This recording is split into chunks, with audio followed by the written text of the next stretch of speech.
Pemirsa, Bali mendapatkan anggaran sebesar 100 miliar rupiah dari APBN Kementerian Pertanian Republik Indonesia untuk mendukung pengembangan sektor pertanian pada tahun ini.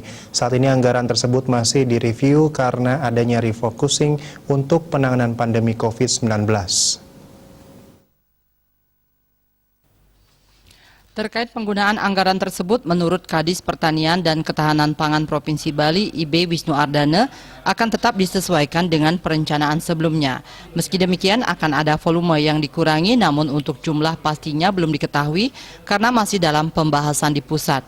Beberapa program yang akan dikembangkan pada tahun 2021 diantaranya, pengembangan kawasan kedelai, padi inbrida, padi khusus, padi bio, jagung hibrida untuk pakan ternak, dan jagung inbrida untuk pangan masyarakat.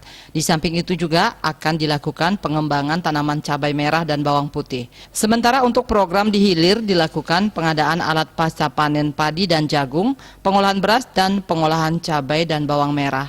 Pengembangan program pertanian ini akan diberlakukan di semua kabupaten kota di Bali. Kadis Wisnu Ardana menjelaskan alokasi dana 100 miliar rupiah untuk sektor pertanian di Provinsi Bali ini tidak terlepas dari koordinasi antara Pemprov Bali dengan kementerian lembaga terkait di pusat. Hal ini juga sebagai bentuk reward Kementerian Pertanian RI atas keberhasilan program pembangunan sektor pertanian Provinsi Bali, khususnya saat pandemi COVID-19. Widya Stuti, Bisnis Bali melaporkan.